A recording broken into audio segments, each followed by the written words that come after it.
बच्चों, कैसे हो आप लोग? आशा करता हूं ठीक होंगे। आज की क्लास स्टार्ट करने से पहले आप सभी को दुर्गा अष्टमी की हार्दिक हार्दिक शुभकामनाएं। पिछले क्लास में हम लोग बात कर रहे थे सिंधु घाटी सभ्यता की, और हमने जाना कि सिंधु घाटी सभ्यता क्या है और सिंधु घाटी सभ्यता किस तरह से प्रागैतिहासिक काल से हम ऐतिहासिक काल में जा रहे थे। उस समय सिविलाइजेशन जो है इंप्रूव हो रहा था। अब लोग पहले कबीले में रहते थे, नवपाषाण काल के बाद धीरे धीरे लोग अस्थायी निवास की तरफ बढ़ने लगे थे। सिंधु घाटी सभ्यता के बारे में जाना कि सिंधु घाटी सभ्यता के जो साक्ष्य मिले हैं वो हमें सिंधु घाटी नदी तंत्र के आसपास मिले हैं, जिसमें हमने ये जाना कि कौन कौन से स्थान पे क्या क्या मिला है। ठीक है, इसी क्लास को आगे बढ़ाते हुए हम पहले बात किए थे सिंधु घाटी सभ्यता की विशेषताओं के बारे में, जिसमें सबसे पहली विशेषता थी नगरीय विशेषता। और नगरीय विशेषता में हम लोगों ने बात किया था कि उस समय नगर के साक्ष्य मिले हैं हमें, क्योंकि वहां की जो आवास थे वो कैसे थे, ग्रिड पद्धति में बने हुए थे, अर्थात सभी जो रास्ते थे सब कोण पर एक दूसरे को काटते थे और उसके आसपास आवास होता था। फिर वहां हमें साक्ष्य मिलता है जल निकासी का, जिसमें समृद्ध नालियों का विकास मिलता है। जो एक मेन नाली होती थी उससे घर से जुड़ी हुई एक दूसरी सब्सिडरी नाली होती थी, जिससे क्या होता था, जल निकास के साक्ष्य मिले हैं। नालियां कैसी होती थी, वो भी कैसी होती थी, ढकी होती थी, और उसमें मेन होल होता था जो जिसको उठाकर उसकी सफाई की जा सकती थी। तो आज के समय से अगर कंपैरिजन करें तो वो जो सिंधु घाटी सभ्यता का समय था, तो ऐसा देखा जाए तो एक समृद्ध समय था। वर्तमान समय में भी बहुत जगह हमने को देखने को मिलता है कि बंद नालियां नहीं मिलती हैं, लेकिन सिंधु घाटी सभ्यता में अगर ऐसी चीजें मिल रही हैं तो कितना समृद्ध विकसित और समृद्ध सभ्यता थी वो। उस समय भी व्यापार था, व्यापार अंतरराज्यीय और अंतरराष्ट्रीय स्तर पे था। लोग समृद्धता के कगार पर आगे बढ़ रहे थे। ठीक है, फिर मैंने जाना वहां पे एक स्नानागार मिला, जिसकी लंबाई चौड़ाई और गहराई जो है 11, 7 और 2 के अनुपात में मिला है। तो इन सब चीजों से प्रतीत होता था कि वो सभ्यता कैसी थी, नगरीय सभ्यता थी। सिंधु घाटी सभ्यता के बारे में ये भी बात किया कि सिंधु घाटी सभ्यता वहां पे कांसे का उपयोग ज्यादा होता था, इसलिए उसे कांस्य युगीन सभ्यता भी कहते हैं। इससे प्रश्न किसी तरह से पूछ सकता है, आद्यतिहासिक काल में सिंधु घाटी सभ्यता को किन किन नामों से जाना जाता है? तो कह सकते हैं सिंधु घाटी सभ्यता अर्थात एक नगरीय सभ्यता और एक कांस्य युगीन सभ्यता थी। इसमें जैसे भी प्रश्न पूछेगा, ऑप्शन में सिंगल में पूछेगा, कथन कारण में पूछ सकता है, और आपका सही और गलत में भी पूछ सकता है। इस क्रम को आगे बढ़ाते हैं तो दूसरी विशेषता थी, वो थी कृषि और पशुपालन। क्या थी? कृषि व पशुपालन।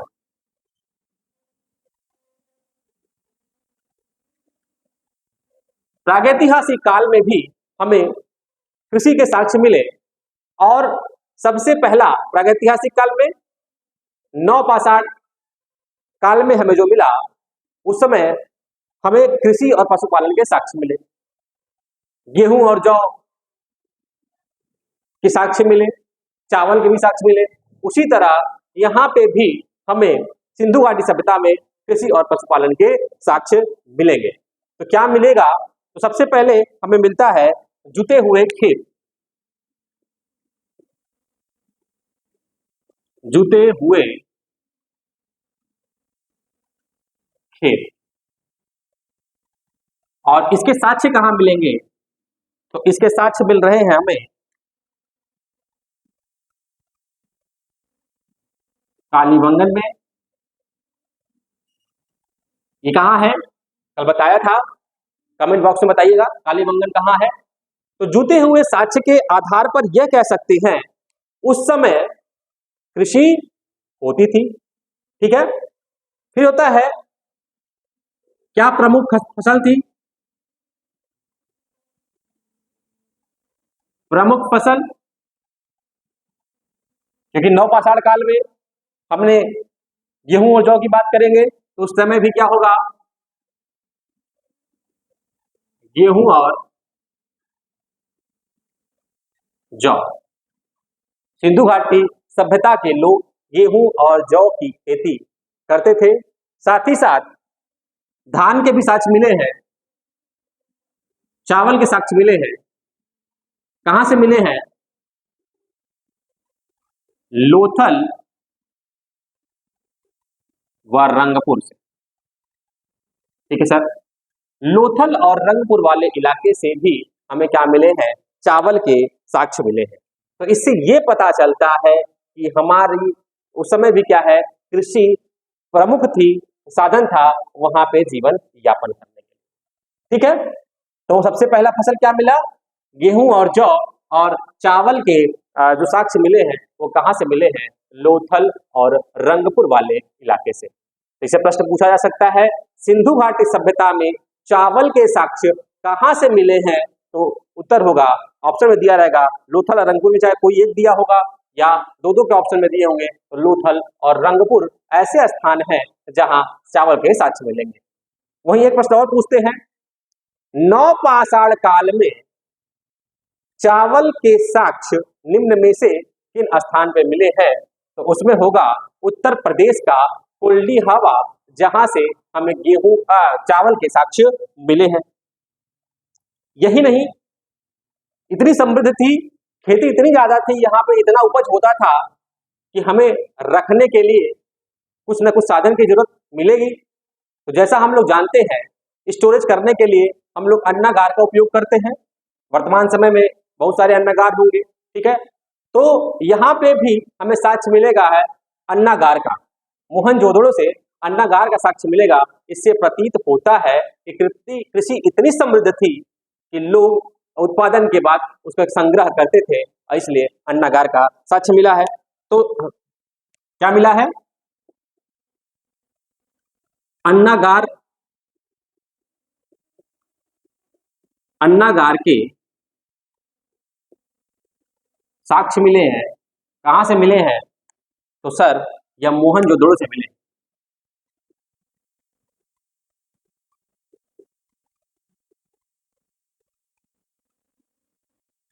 और इसका एक फैक्ट और है, इस सभ्यता की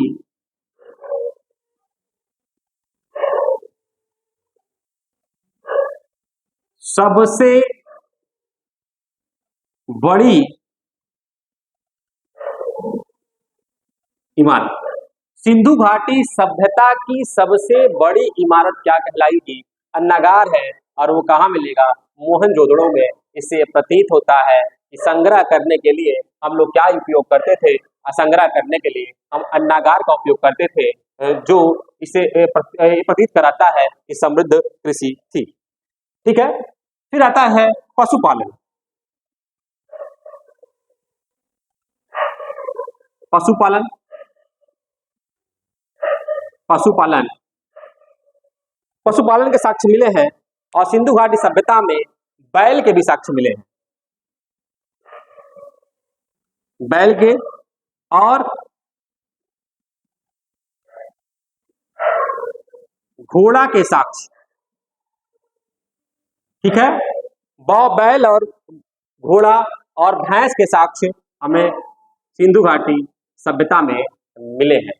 बैल और घोड़े के साक्ष्य हमें सुरकोतदा, कालीबंगन, इसके साक्ष्य कहाँ मिले हैं, सुरकोटदा,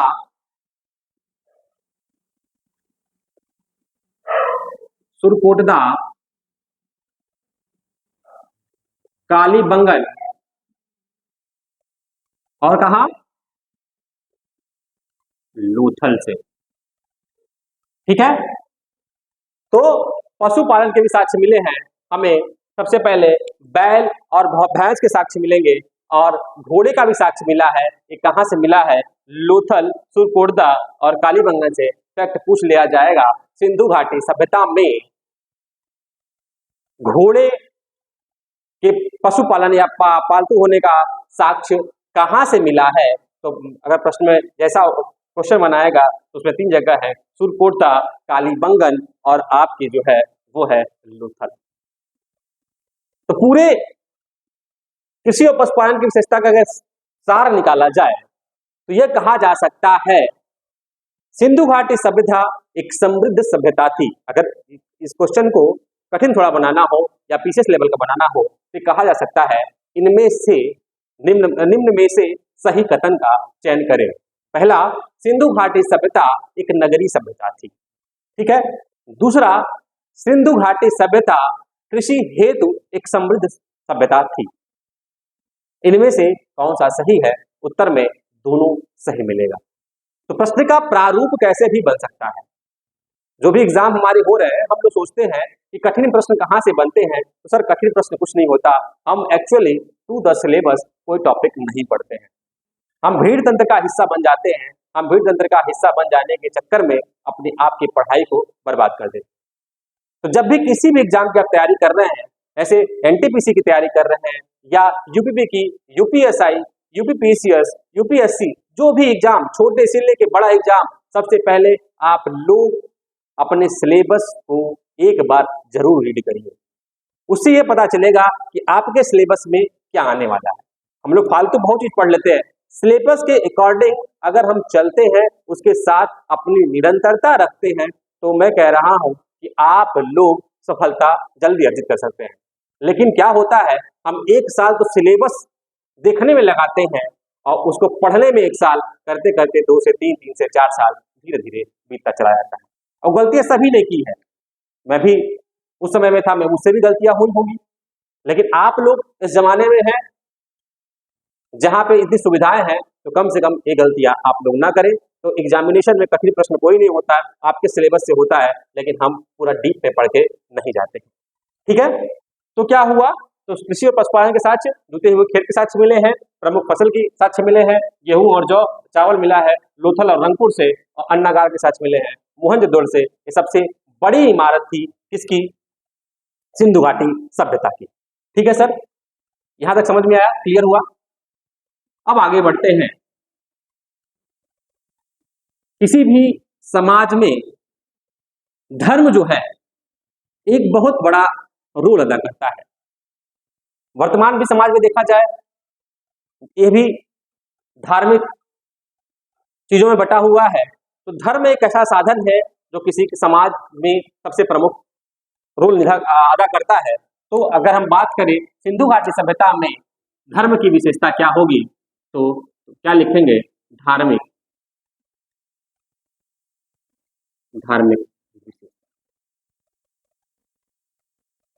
ठीक है।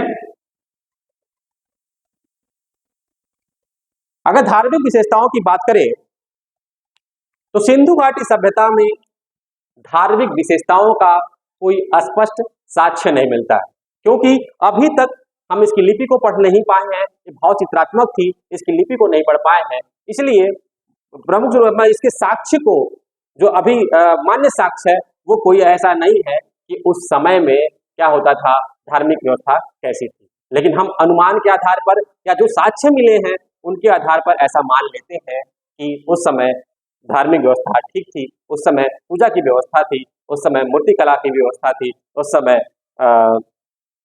प्रकृति की पूजा लोग करते थे। क्यों? क्योंकि वहां पे जो साक्ष्य में मिले हैं उसके आधार पर हम मान लेते हैं, वर्तमान से टैली करते हैं। क्या लिख सकते हैं?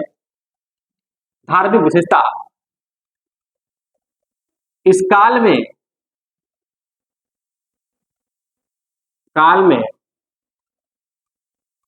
धर्म के स्पष्ट साक्ष्य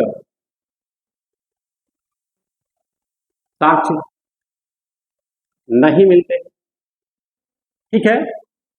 लेकिन कैसे कहेंगे इस समय धर्म था, तो वो था मातृदेवी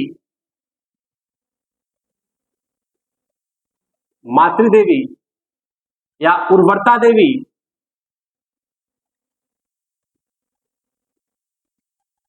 मातृदेवी और उर्वरता देवी की क्या मिली है, हमें साक्ष्य मिले हैं। तो इससे प्रतीत होता है उस समय पूजा जो है शायद मातृ देवी की मूर्ति मिली है, उवर्ता देवी की मूर्ति मिली है, इससे प्रतीत होता है कि इस समय में मातृ देवी की क्या होगी कि पूजा होती होगी। ठीक है, कोई फिक्स नहीं है, बस मूर्ति के आधार पर हम लोगों ने जान लिया कैसी है, इस समय मातृ देवी की पूजा होती है। ठीक है, दूसरा, वर्तमान समय में अगर धर्म की बात करेंगे तो सभी धर्मों का अपना अलग अलग स्थान है। हिंदू धर्म में बहुत सारे मंदिर देखने को मिलेंगे, मुस्लिम धर्म में आपको इस्लाम में क्या मिलेगा, बहुत सारे मस्जिद मिलेंगे, और ईसाई धर्म में आपको बहुत सारे चर्च मिलेंगे, सिख धर्म में आपको गुरुद्वारे मिलेंगे। लेकिन इस सभ्यता में हमें मंदिर के कोई साक्ष्य नहीं मिले। मंदिर के कोई साक्ष्य क्या है, नहीं मिले। ठीक है, मंदिर के, अगर ऐसा माना जाए तो मंदिर के साक्ष्य नहीं मिले, किसी भी पूजा का वर्णन नहीं है, ये कह सकते धर्म उस समय नहीं कुछ था। लेकिन उसमें क्या मिल रहा है, एक दाढ़ी वाले साधु का हमें एक मुहर मिलेगी या एक मूर्ति मिलेगी, जिसमें इससे ज्ञात होता है कि उस समय क्या है, पूजा होती थी किसी चीज की। ठीक है, वो कहां से मिलेगा, मोहनजोदड़ो से। मोहनजोदड़ो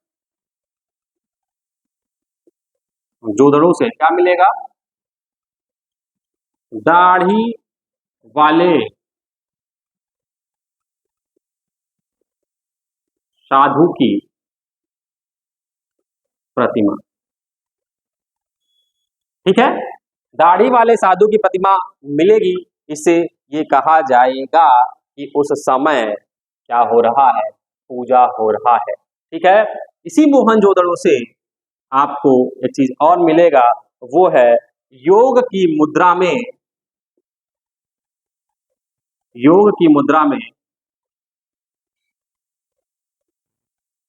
मुद्रा में व्यक्ति है, एक साक्ष्य मिलेगा, मुहर मिलेगा।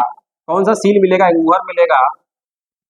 योग की मुद्रा में एक व्यक्ति है जिसको हम क्या मानते हैं, पशुपति मान लिए, पशुपति। ठीक है, मोहनजोदड़ो से एक सील मिला है, अर्थात एक मोहर मिला है, जिससे ये माना गया है कि शायद उस समय में शिव भगवान की पूजा होती रही होगी, या उस समय में आपकी पशुपतिनाथ की पूजा हो रही होगी। तो कोई मंदिर का साक्ष्य नहीं, कोई स्पष्ट इस धर्म में कोई साक्ष्य नहीं है, इसका धर्म का कोई साक्ष्य नहीं है, लेकिन अनुमान के आधार पर, मिले मूर्तियों के आधार पर, मिले मुहरों के आधार पर हम यह कह सकते हैं इस समय के जो है पूजा जो होती थी वो धार्मिक पूजा होती थी। ठीक है, एक और मिला है किस चीज का, वृक्ष की पूजा। क्या है, वृक्ष की पूजा का भी साक्ष्य मिला है। तो क्या इसे कह सकता है कि उस समय के लोग प्रकृति की पूजा करते थे? प्रकृति उस समय क्या था, भगवान था, इसलिए कहा जा सकता है कि इस समय वृक्ष की पूजा की जा रही थी। ठीक है,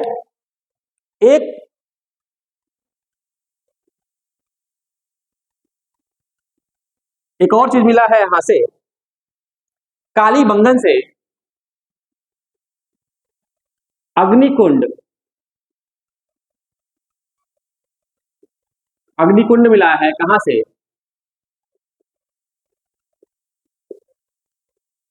कालीबंगन से अग्निकुंड मिलने का साक्ष्य मिला है। अब अग्निकुंड में क्या होता है, हवन होता है। हिंदू धर्म में यज्ञ का बहुत विशेष महत्व है, तरह तरह के यज्ञ होते रहते हैं। हमारे ऋग्वेद में भी आगे इसका वर्णन हुआ है कि अलग अलग यज्ञ हो रहे हैं। तो अग्निकुंड का साक्ष्य मिलने का तात्पर्य यही है कि हिंदू धर्म जो है प्रबल था, और यहाँ कहाँ मिला था, काली बंगन में। इसलिए ये कहा जा सकता है कि क्या कहते हैं, उस समय धार्मिक जो चीजें थी वो प्रबल थी, और अग्निकुंड काली बंगन से भी मिले हैं। और साथ ही साथ एक जगह और है जिसका नाम है लोथल। दोनों जगह के नाम के बारे में जानेंगे आप, क्योंकि दोनों में से कोई एक पूछ लेगा। इसमें 4 ऑप्शन में होगा, कहीं कहीं हो सकता है कालीबंगन न दिया हो, लोथल दिया हो, तो अग्निकुंड का जो साक्ष्य मिला है वो कालीबंगन और लोथल से। ठीक है, एक और चीज मिली है, स्वास्तिक। स्वास्तिक चिन्ह के भी साक्ष्य मिले हैं। तो स्वास्तिक चिन्ह किसका प्रतीक है? सूर्य देवता का प्रतीक है। इसलिए यह कहा जाता है सूर्य देव की उपासना की जा रही होगी।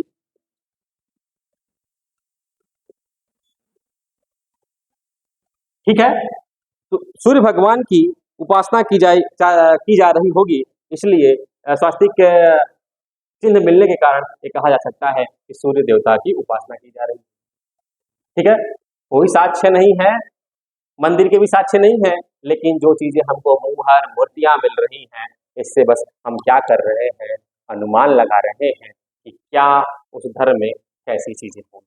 ठीक है, एक चीज और, इसकी एक विशेषता और है, जैसे जब हम धर्म की बात करते हैं सर, तो धर्म जो है, किसी धर्म में 2 चीजें बहुत महत्वपूर्ण होती है।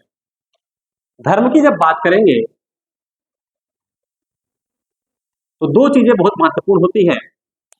एक है आपका पूजा, और दूसरा है अंत्येष्टि, मतलब सवादान, सवादान। किसी धर्म में, चाहे वो इस्लाम धर्म हो, चाहे वो हिंदू धर्म हो, चाहे ईसाई हो, चाहे सिख हो, कोई ऐसा धर्म नहीं है जिसमें 2 चीजें नहीं होती। सबका कर्म करने का अलग अलग तरीका होता है, सबका पूजा करने का अलग अलग तरीका होता है। हम हिंदू धर्म के हैं, हम लोग के पूजा करने का अलग तरीका होगा, वही इस्लाम धर्म में पूजा करने का अलग तरीका होगा। और जैसे ही सिख में जाएंगे उनका अलग होगा, और ईसाई में जाएंगे तो अलग। तो पूजा की बात की, उन साधनों को देखा गया, इससे प्रतीत हो गया, अनुमान लगा लिया गया कि उस समय पूजा, इन लोगों की पूजा होती थी इस समय। इसलिए कहा जा सकता है कि उस समय क्या था, धर्म प्रबल था। ठीक है, धर्म था, तो इसका मतलब है उस टाइम में कर्मकांड भी थे जिसमें अंत्येष्टि होती है। जैसे वर्तमान में हिंदू धर्म में सवा दाह के लिए हम लोग क्या करते हैं, शव को जलाते हैं, जबकि इस्लाम और ईसाई धर्म में हम शव को क्या करते हैं, दफनाते हैं या गाड़ते हैं। ठीक है, तो उसी तरह यहाँ पे जो हमें स्थान मिले हैं, लोथल और मोहनजोदड़ो, हड़प्पा और मोहनजोदड़ो सबसे पहले जो स्थान मिले हैं, उसमें हमें सवादाह का भी साक्ष्य मिला। हड़प्पा में सवादाह क्या हुआ है, दफनाने का, मतलब गाड़ने का साक्ष्य मिला है। कहाँ पे, हड़प्पा में, और जलाने का साक्ष्य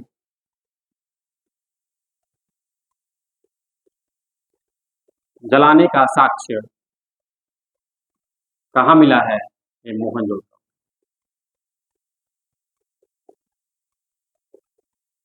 इससे प्रतीत होता है उस समय जो अंत्येष्टि थी वो दोनों रूपों में, मोहनजोदड़ो में। इसलिए ये कहा जा सकता है कि उस समय दोनों ही रूपों में अब क्या क्या होता है, क्या कहते हैं, अंत्येष्टि की प्रक्रिया। एक चीज और मिला है, युग्म समाधि का भी, युग्म समाधि के साक्ष्य साक्ष्य मिले हैं। कहां से? लोथल से, लोथल व कालीबंगन से। ठीक है, दो लोग एक साथ दफनाए जा रहे हैं, इसलिए ये कहा जा सकता है कि उस समय दो लोग युग्म के साथ दफनाने का भी साक्ष्य मिला है। तो दो चीजों से, पूजा पद्धति और अंत्येष्टि की प्रक्रिया से यह प्रतीत होता है कि उस समय का धर्म एवं धार्मिक विशेषताएं क्या थी, धर्म के रूप में क्या थी, प्रमुख थी। Got it? यहां तक समझ में आया आपको? ठीक है, तो आगे इस प्रक्रिया को आगे बढ़, धर्म की बात होगी यहां पे। अब आते हैं, किसी भी सभ्यता में लोग रहेंगे तो क्या होगा, उस सभ्यता में आने जाने के लिए साधन की भी आवश्यकता होगी, एक स्थान से दूसरे स्थान के जाने के लिए। तो उसके भी साक्ष्य हमारे सिंधु घाटी सभ्यता मिलते हैं। तो चौथा है यातायात। ठीक है, क्या मिलते हैं हमें? यातायात के दो साधन मिलेंगे, एक स्थल मंडल और दूसरा जल मंडल से। स्थल मंडल क्या मिलेंगे हमें? दो पहिए वाला या चार पहिए वाली बैलगाड़ी, घोड़ा गाड़ी या भैंसा गाड़ी। तो क्या मिला है?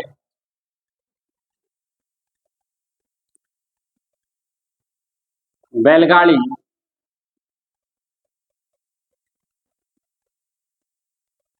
भैंस गाड़ी के साक्ष्य मिले हैं। ठीक है, कहां पे? स्थल स्थल यातायात जो है। दूसरा मिलेगा जल वाला। जल में क्या मिलेगा हमें? जहाज अर्थात बंदरगाहों का साक्ष्य। कहां से मिलेगा? लोथल व सुतकडोर से। इन जगहों से हमें क्या मिल रहा है? बंदरगाहों के साक्ष्य मिल रहे। तो ट्रांसपोर्ट में जो सड़क मार्ग है उसमें क्या मिल रहे हैं हमें? बैलगाड़ी, घोड़ा गाड़ी के साक्ष्य मिलेंगे, और जल मार्ग में हमें मिलेंगे जहाज, जो कि बंदरगाहों के साक्ष्य मिल रहे हैं। कहाँ से मिल रहे हैं? लोथल और सुरकोटदा, और एक जगह और है यहाँ पे, ये भी कह सकते हैं कालीबंगन में कुछ साक्ष्य, कालीबंगन। ठीक है सर, इसका मतलब उस समय यातायात भी क्या था? समृद्ध था, क्योंकि हमें पशुपालन का ज्ञान था, हम पशुओं को पालते थे, पशुओं का उपयोग हम क्या करते थे? यातायात, ट्रांसपोर्ट में, यातायात में करते थे। ठीक है सर, फिर आता है पांचवा, उस समय का समाज कैसा था?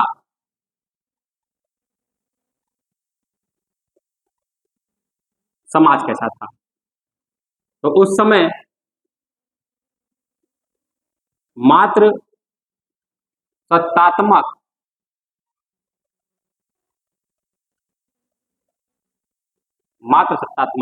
समाज था, अर्थात मात्र सत्तात्मक समाज होने के कारण इस समय जो प्रधान थी, परिवार की मुखिया जो थी, वो क्या थी? महिला थी।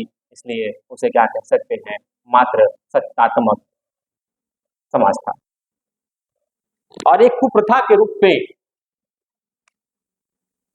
कुप्रथा थी कौन सी? वैश्यावृत्ति। वैश्यावृत्ति एक कुप्रथा थी जो उस समाज में निगेटिविटी थी। और क्या था? पर्दा प्रथा के भी हमें साक्ष्य मिलते हैं। ठीक है, और एक मूर्ति मिली है, मूर्ति मिली है मोहनजोदड़ो से, मोहनजोदड़ो से कांस्य के नर्तकी की मूर्ति, कांस्य के नर्तकी के मूर्ति के साक्ष्य मिले। तो उस समय जो समाज था वो क्या था, मात्र सत्तात्मक। अब मात्र सत्तात्मक समाज कैसे मिला, उस समय हमें उस साक्ष्य क्या मिला है, मिट्टी के मोहर,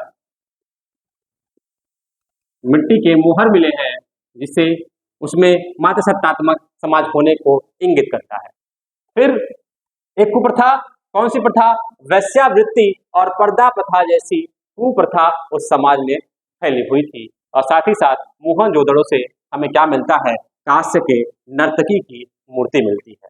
तो समाज कैसा था, मात्र सत्तात्मक समाज। वर्तमान में कैसा समाज है, मात्र अपितृ सत्तात्मक समाज। इसलिए अच्छा, अगर ऐसे बात करें तो उस समय स्त्रियों की दशा काफी अच्छी थी, इसलिए मात्र सत्तात्मक समाज था। हर एक काम में स्त्रियां भाग लेती थी, इसलिए मात्र सत्तात्मक समाज था। ठीक है, समाज हो गया, धर्म हो गया, यातायात हो गया, तो कैसे लोग उस समय रहेंगे, उनके रहने का ढंग कैसा होगा, उनकी जीवन शैली कैसी होगी, उसके बारे में बात करेंगे। उनके जीवन शैली की विशेषता के बारे में हम बात करेंगे। तो उनके जीवन शैली की विशेषता, पांचवा, जीवन शैली। ठीक है, इनके जीवन शैली के बारे में भी हमें साक्ष्य मिले हैं। और लोथल और चनहूदड़ों से मनके बनाने के कारखाने मिले हैं।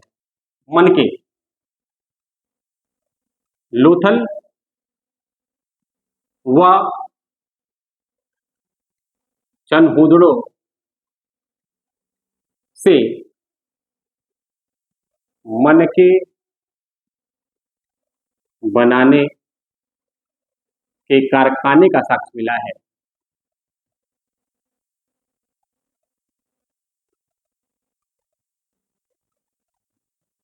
साक्ष्य मिला है। वर्तमान में जैसे आभूषण होते हैं, उसी तरह लोग मनके पहनते थे उस समय के लोग, इसलिए वहां पे मनके मिले हैं। कहां से मिले हैं, लोथल और चौहूदड़ों से। आप कमेंट बॉक्स में बताइएगा कि चौहूदड़ों, मैंने पिछली क्लास में बताया है, चौहूदड़ों कहाँ है, तो इसके बारे में हमें बताइएगा कमेंट बॉक्स में। ठीक है, पहनावे में सूती व ऊनी वस्त्र का प्रयोग करते हैं। सूती वस्त्र का साक्ष्य मिला है और ऊनी वस्त्र का। इससे इसका मतलब ये है कि गर्मी के टाइम में ये सूती वस्त्र पहनते थे और ठंडी के टाइम में क्या करते थे, ऊनी वस्त्र पहनते थे। ठीक है, कोई व्यक्ति कहीं रहेगा तो उसके जीवन में मनोरंजन भी होना चाहिए। तो मनोरंजन के लिए क्या करते थे साहब, ये मनोरंजन के लिए क्या खेलते थे, पासा खेलते थे या चौपाल खेलते थे, चौपाल खेलते थे या शिकार करते थे। ठीक है, वो अपना मनोरंजन कैसे करते थे, पासा खेलकर और शिकार करके, और क्या करते थे, चौपाल खेलकर, और एक काम और करते थे, पशु पक्षियों को लड़ाते थे।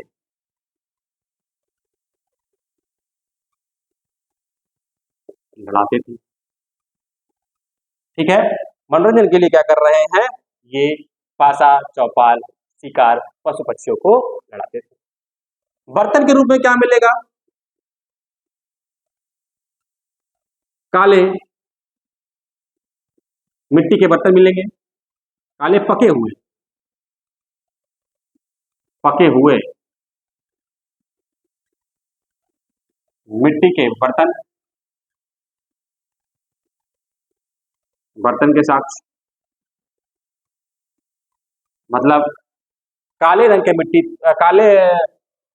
के रंगे हुए मिट्टी के बर्तन हमको मिलेंगे उस समय में, उसके साक्ष्य मिलेंगे। ठीक है सर, और एक चीज और है, हम लोग मिठाई के लिए तरह तरह की मिठाइयाँ खाते हैं।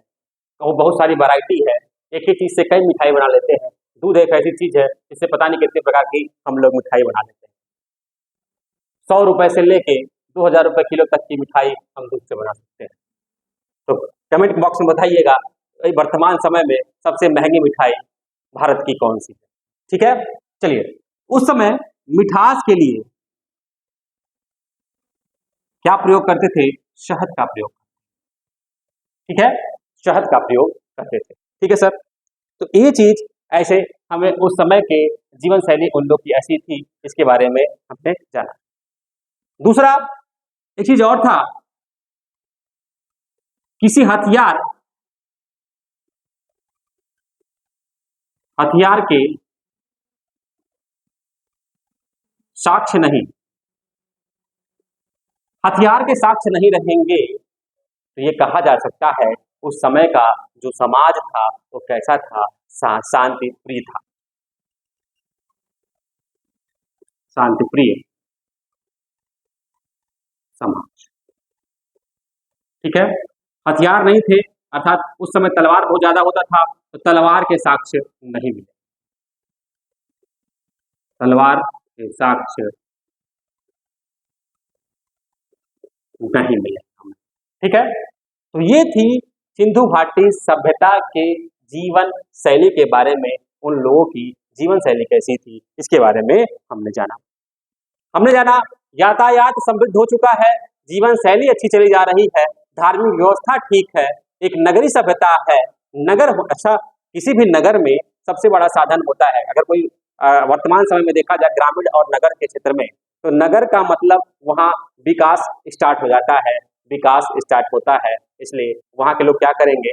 व्यापार करेंगे, तभी ही वो ग्रामीण क्षेत्र से नगर की तरफ बढ़ेगा। ठीक है, तो नगर की विशेषता ही होती है कि वहाँ व्यापार होना चाहिए, तो इसलिए जानेंगे कि उस समय व्यापार की क्या विशेषता थी। तो व्यापार के बारे में जानेंगे। ठीक है, व्यापार छठा है व्यापार। उस समय व्यापार क्या था? बहुत ही समृद्ध था और दो भागों में बटा था, वो था अंतरराज्यीय और अंतरराष्ट्रीय। अंतरराज्यीय जब मैंने बताया था कि गुजरात, राजस्थान, उत्तर प्रदेश, हरियाणा, ये सब जगह मिले थे, जब हम लोग खोजे हैं वहां पे अलग अलग मुहरें मिली हैं, चीजें मिली हैं, उससे प्रतीत होता था प्रत्येक राज्यों के जो शहर थे उनमें आपस में क्या हो रहा था? व्यापार हो रहा था। ठीक है, उसी तरह यहाँ पे क्या कहते हैं? अंतर्राष्ट्रीय व्यापार। जैसे उसी समय अगर जिस समय भारत में सिंधु घाटी सभ्यता का विकास हो रहा था, उसी समय इराक और ईरान में मेसोपोटामिया सभ्यता का विकास हो रहा है, और अफ्रीका के मिस्र वाले इलाके में क्या हो रहा है? मिस्र की सभ्यता का विकास हो रहा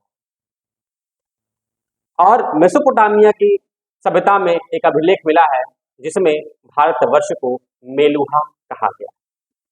तो इससे प्रतीत होता था इस समय में भी क्या होता था? व्यापार समृद्ध था, अंतरराष्ट्रीय व्यापार भी अच्छे से होता था। ठीक है, क्या था? आज के डेट में मापन की इकाई 10 के अनुपात में होती है, उस समय मापन की इकाई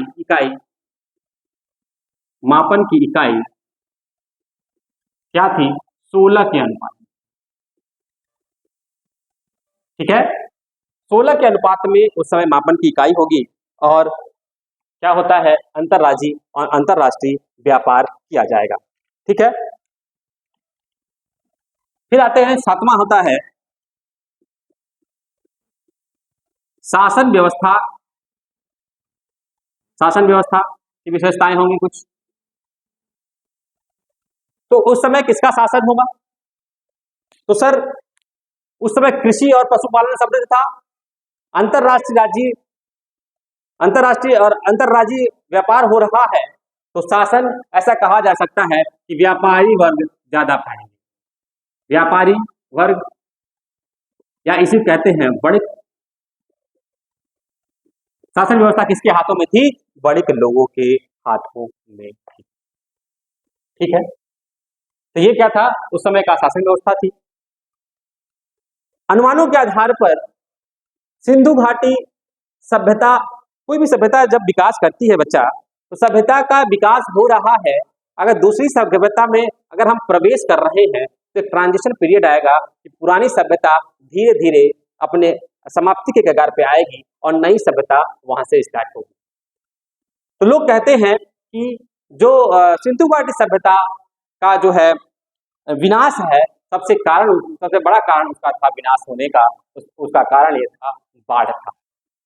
लेकिन आधुनिक समय में इस पे अगर रिसर्च हुआ तो ये ज्ञात हुआ कि जो उस समय विनाश का कारण बाढ़ न होके इन्वायरमेंट का क्या हो रहा था, चेंज हो रहा था, और चीजें चेंज हुई, इसलिए सिंधु घाटी सभ्यता धीरे धीरे अपने पतन के कगार पर चली गई। और क्या हुआ, सिंधु घाटी सभ्यता अब समाप्ति के कगार पर चली गई।